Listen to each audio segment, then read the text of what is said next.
2 minutes pour comprendre. Aujourd'hui, les stents cardiaques, plus précisément. Alors, je suis avec le docteur Stéphane Manzossi-Berman. Vous êtes cardiologue, vous êtes porte-parole de la Société européenne de cardiologie.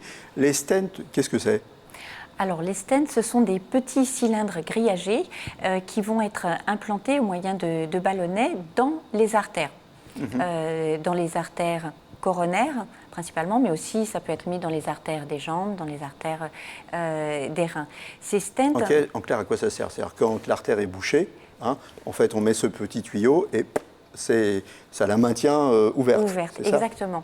C'est lorsqu'il y a eu le développement d'une plaque d'athérome qui est venue boucher l'intérieur de cette artère, et bien on va passer un ballonnet avant ou directement le stent monter sur ce ballonnet, et en gonflant le ballonnet, on va expandre le stent qui va venir rétablir la lumière, écraser tout ce qui bouchait l'intérieur, et ce stent va rester dans l'artère.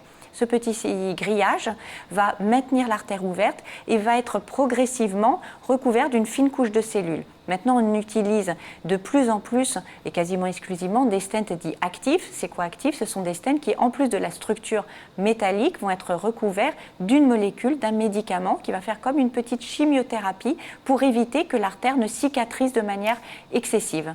D'accord. Et donc, créer du tissu cicatriciel qui, lui, va venir reboucher, donc, exactement. Ce qu'on appelait l'arosténose. Voilà, exactement. Exactement. Et donc, alors, ces stents, est-ce qu'on les met parfois d'une manière préventive ?